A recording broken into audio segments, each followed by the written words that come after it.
Sheriff, good morning. Thanks Morning, for being Rel. here. Thank you. Okay, did your guys get this wrong? No, let me start by saying, I mean, it's just a tragic case. I feel for the Zahal family who lost a daughter and a sister. There's so much tragedy. Jonah Shacknai, who lost his son Max and his girlfriend Rebecca. And it's been going on now for 7 years. We have said repeatedly, if there is new evidence that comes forward, we will, and I'll say it again this morning, be happy to meet with the Zahal family, their attorney, Mr. Greer. I just passed him coming into the studio this morning. We think we have an open mind. We're trying to look at any new evidence that might have come forth in this case. I didn't sit in the courtroom every day and watch all the testimony. I have to say I was rather surprised. At the verdict? At the verdict. But why were you surprised? Because there's just no physical evidence or eyewitness evidence to tie Adam Shacknai to this murder. There's no DNA, there's no fingerprints, and it's interesting, the attorney, Mr. Greer, managed to turn that into a theory that the crime scene had been wiped clean of all the physical evidence, which is really difficult to do in this scientific age we live in. But having said that, the jury spoke. 9 out of the 12 jurors believe that somehow Adam Shacknai was responsible for Rebecca's death. We remain open to sitting down with the attorneys and looking to make sure there's nothing we missed, or maybe we interpreted something wrong. We'll look at it again if that's what they'd like to do. The family attorney, Greer, Mr. Greer, said 99.9% of the evidence that they used in the civil case was the same evidence that your office recovered at the crime scene, so that there was not that much new evidence presented. What changed along the way? I don't know. I don't know what, I didn't sit in the courtroom. I don't know what changed those jurors' minds. I remember, and I've talked about this, as you can imagine, extensively over the last 7 years, because it is a very interesting case. It has, you know, the Speckles mansion, the millionaire boyfriend, Max's death. I mean, all the elements that make it very newsworthy and interesting. Right. But from the beginning, I said, let's just take a step back and look at this. If somebody was going to murder somebody, in this case, murder Rebecca, but I'm going to make it look like a suicide. But I'm going to make it look like the most improbable type of suicide, so people somehow think it's a murder. It's just not logical. And that was my theory. Why would somebody, if you're going to kill somebody, make it look like a suicide, make it look like a very improbable suicide?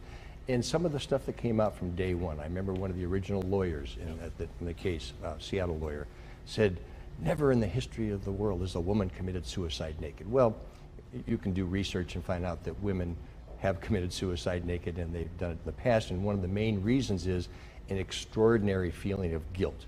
And we know that Rebecca loved little Max, and I'm sure felt very responsible for his death, because she was the only one in the house.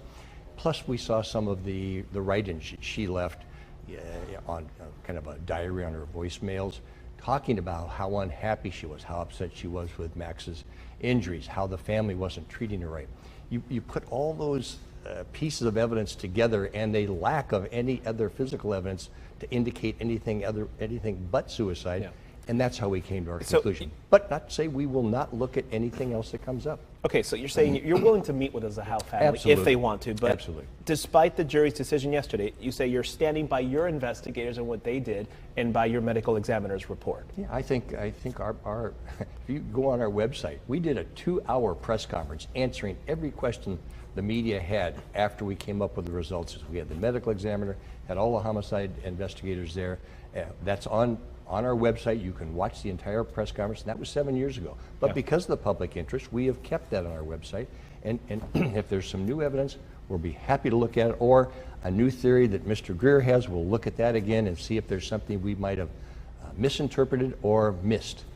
Does the family want to retry Shacknai criminally in this? Have they mentioned anything to you in terms of opening up a criminal case again? Everything I have seen is they would like us to reopen the case, and I'm not opposed to reopening the case if there is new evidence that leads us in that direction. Let's talk about, you mentioned that you ran into Mr. Greer here in our studios in the green room. What did you say? What did he say to you? What did you say to him? Oh, no, he said, I think we should be getting together. And I said, I welcome the opportunity to sit down with you, I understand the trauma that the entire Zahal family's gone through, and I stand ready to meet with the Zahal family and Mr. Greer if he'd like. As the sheriff of San Diego County representing this investigation, how do you react to the anger and the frustration coming from the Zahal family? Because you've been getting called out from day one about this, and your investigators and your medical examiner. How do you react to something like that when there's such a family tragedy that's involved here and emotions understandably are running high? And that's what I try to put myself in their position. We've all had tragedies in our lives. I've known people, I've had people that I've worked with that have committed suicide. It's a tragedy. Well, any death is a tragedy, but a suicide, I think, is for any family is especially hard to accept. That a loved one would do that, or that maybe there were signs that we missed. I understand their grief. Just the grief of losing a daughter and a sister is tremendous. So I think that anger directed at me, I think it comes with the position. We were the investigators between the medical examiner's office and the sheriff's department. We made the determination, the cause and manner of death, but we try to keep an open mind. If somebody wants to come in and give us new evidence, we will certainly look at it. We did ask Mr. Greer if he wanted to pose a question to you, or perhaps make any comment. Let's listen to what he had to say, and then we'll address it. The fact that the sheriff put this family through this for 7 years, when they knew the evidence really didn't support their conclusion, I think is outrageous. And I talked to the family, and after Mr. Myers, Mr. Gore's competitor in the upcoming election, came out and said he would reopen the investigation if he was elected, then Sheriff Gore added to the end of his statement, and we'll talk to the Zahals. The Zahals aren't particularly interested in talking to Sheriff Gore for what he's put them through, and I think they are interested in finding a new sheriff. So the question is, why? Ask him why. Sheriff? I'm very disappointed that Mr. Greer has brought politics into this. This case, with the tragedy, that's the last thing we need to be brought into this sheriff's race. I have repeatedly said, in fact, I just told Mr. Greer outside, if you want to come in, we're happy to sit down with you. We've sat down with Mr. Greer in the past in our office to go through new evidence that he thought we had not examined. There was nothing new at that time, but we're keeping an open mind, and we will look at anything he has. It's a tragedy. I understand the family's pain, and if they want to direct that at me, I guess it comes with the job. Well, the jury made their decision yesterday. Lastly, I will ask, do you think you will be reopening this case?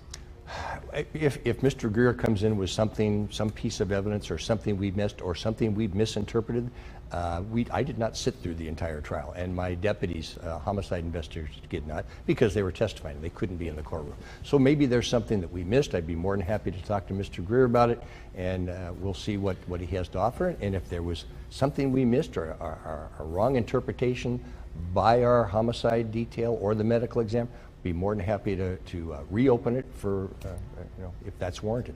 Sheriff Bill Gore, we thank you for the time. Thanks, Ralph. Thank you, sir. Appreciate that.